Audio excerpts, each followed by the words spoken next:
Hi everyone, Angie back for another Barista Basics video. I hope that you guys are doing well. As you can see, yes, I've kept my promise. I'm as surprised as you are, trust me. And I'm filming a new video today, quite promptly. And I'm very excited because, as you can tell from today's title, what we will be discussing today are Starbucks' partner networks. So sort of as the name implies, partner networks are networks for partners to connect.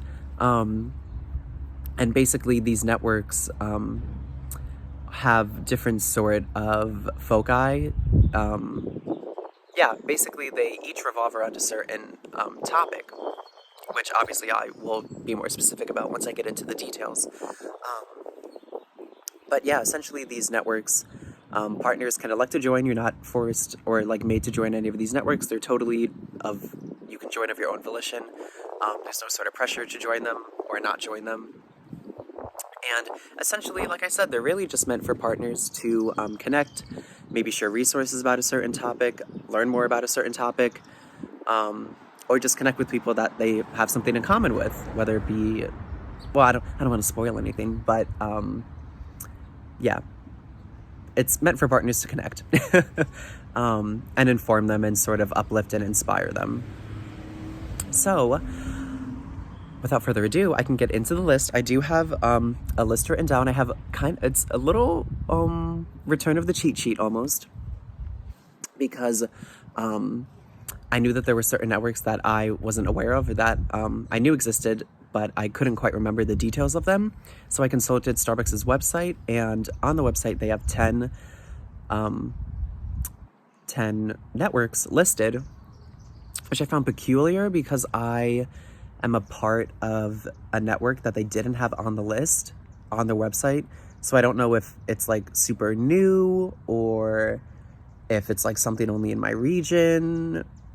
So the reason I mention that is because this list may not be totally exhaustive and may not be completely comprehensive. But I feel well, who knows? I could be missing more than half. But these are the ones that I am aware of and I was able to find information about. But if anybody knows of any other networks, please feel free to let me know down below. Oh, and I have I hurt myself today while I was in the shower, so I have a cute little Mickey Band-Aid. Nobody cares, but I think it's cute. Yes, so now we can get into the actual topic. So like I said, on Starbucks' website, they have 10 networks listed. And so I'm going to list them off in the order of founding and essentially what partners or topics.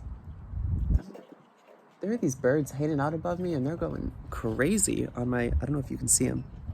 There's one. Hey guy. Hey little one. Sorry if you can hear them scratching. I don't know what they're doing. But anyways, so I'm going to list them off in order of founding and sort of essentially what, almost what partners this is meant to uplift specifically. Of course, like I said, any partner can join any network. You're not forced to join one. You don't have to join one.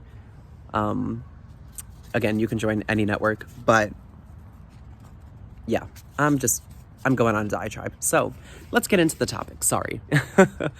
So the first one, which was founded in 1996, is Pride Alliance. So as you can imagine, this network is meant to support and uplift partners who are members of the LGBTQ plus community. This is one that I personally am a part of. I have signed up for this partner network. As you can imagine, why? Because I identify as gay, and it's interesting to be a part of a network like that. Then the next one, so there were actually two that were founded literally a decade later in 2006. So two of them, we have Hora del Cafe, which is meant to support and uplift Latinx partners. And then we have the Disability Advocacy Network, which is of course meant to support and uplift members with disabilities, be it physical disabilities, mental disabilities, disabilities that are apparent or non-apparent. You get the gist.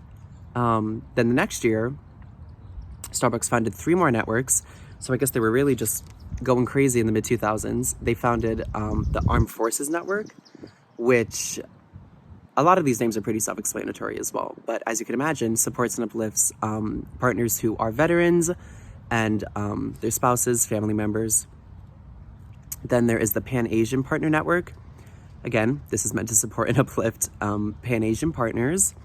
Then we have the Black Partner Network, which, again, pretty self-explanatory, is meant to support and uplift Black partners. Then the next year, in 2008, Starbucks founded the Women's Impact Network.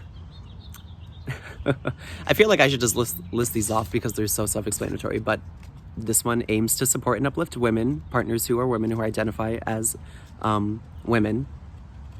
Then a few years later, it looks 5 years later, about half a decade later, in 2013, Starbucks founded the India Partner Network, and this is, of course, to support and uplift Indian partners.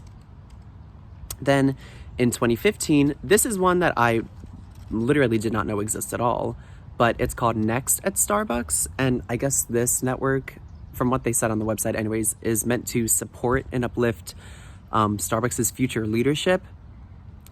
Pretty vague. I guess it's just meant to support partners who are looking to move up, I guess, in the Starbucks world into, big leadership roles, maybe like store manager or district manager, eventually regional manager, stuff like that. Then 3 years later, in 2018, and this is the last network that they had listed on the website, is the Welcoming Refugees Alliance. And of course, as you can imagine, this network is meant to support and uplift and inform on partners who are refugees. So those are the 10 that they had listed on the website. Now, like I said, there probably are other ones that they didn't have listed on the website. I know there's at least one, which is the other one that I'm a part of, which is Partners for Sustainability. Again, I'm not really sure if this is one that is like a Northeastern thing or if it's just all over the place and they just decided not to list it on the website, or if it's too new to be listed on the website. But that's also an honorable mention, one that I'm a part of too. And again, I'm sure there are other networks that I'm not aware of that also exist. And then also, sort of, not as specific networks, sort of more larger grand scale networks. There are also networks for certain regions. So like I said, I'm in the Northeast region, so when I signed up for the Pride Alliance and the Partners for I'm getting ahead of myself. Partners for Sustainability Networks, I guess it also automatically signs you up for whatever region you're in, their network. So I'm a part of the Northeast region, and so I'm also a part of that network too. And of course that, as with these other networks, just helps connect partners with some sort of similarity. So in that case, partners that work in the Northeast. And so now that's all the information about the networks. Now we can kind of speak on my personal experience with the networks. Unfortunately, I don't have much, mainly due to working a whole bunch, as I've spoken about many times in the past. I do work I work a bunch. Yeah, I work a super long time on a lot of days. So I don't really have a lot of time to participate in a lot of the cool events that they have. And I feel like another reason why is obviously due to Corona as well. So the reason I mentioned that will become apparent soon enough. But the way that they reach out to you is, of course, through email. So you can receive emails that include newsletters on basically really just the emails inform you of Zoom meetings that are happening, the time, and I guess like the Zoom like ID code or whatever. And obviously you can join these Zoom meetings and you can just sit there and listen, I imagine, or you can join in on the conversation. And of course, depending on what network sent you the email with the Zoom link, then obviously that's what that topic, what that discussion would focus on. And so the reason I mentioned the whole Corona pandemic thing is because I'm not sure how networks were before the pandemic. Like, I'm not sure if they actually had in-person meetups or like in-person meetings, or, you know, newsletters they send out for certain events, obviously in-person events that occur.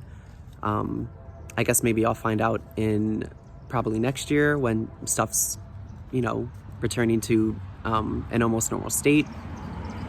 But yeah, like I said, unfortunately, I do not have much personal experience because I have been too busy and literally haven't, the schedules haven't lined up for me to join any of the Zoom meetings for the networks that I'm a part of.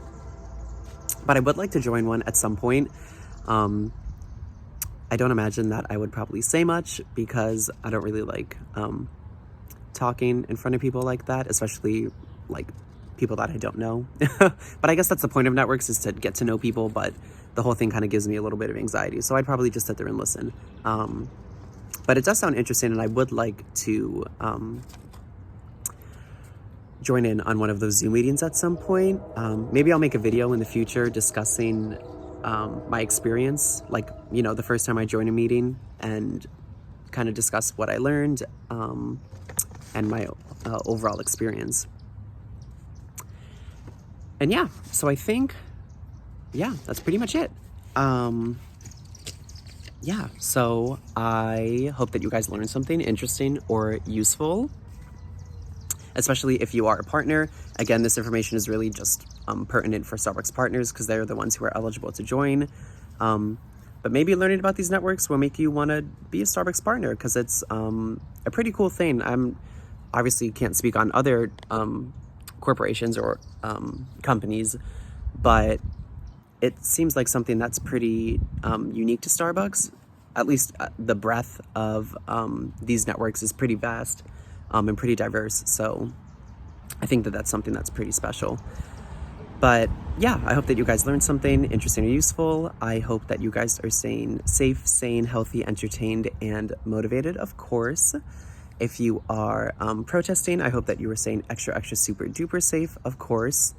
Make sure you're staying hydrated. Last thing you want is heat stroke or heat exhaustion, because I imagine that it sucks and is not good for your health. So please stay hydrated and make sure that you are wearing appropriate clothing, comfortable clothing, I mean, like breathable, so that you don't pass out in the middle of the street. Yeah, so that's it.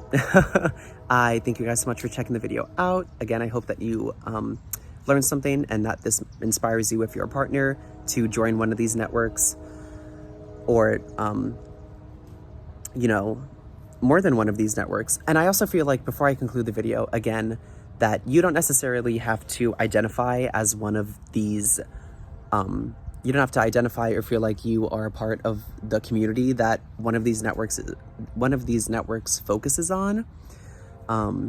You can still join, obviously, any network you want to, just to learn more information. But for me personally, obviously, I felt comfortable enough joining the Pride Network because, hello, and the Partners for Sustainability, because that's also a topic that interests me. But I didn't really feel comfortable, or really that it was my place, to join some of the other partner networks, for example, like the Pan Asian, or like the Black Partner Network, the Oradell Cafe. Obviously not because I don't want to support these communities, but just because I feel like it's not really my space in that way. You know, kind of leave those spaces for those that are, you know, really impacted by whatever issues they discuss in those groups. It's just how I feel anyways. Of course, that's just how I feel about it. But I did feel the need to say that, just so there's no misunderstanding or anything like that. But yeah, thanks so much again for checking the video out, and I will hopefully see you guys next week for a new video. Take care. Bye-bye.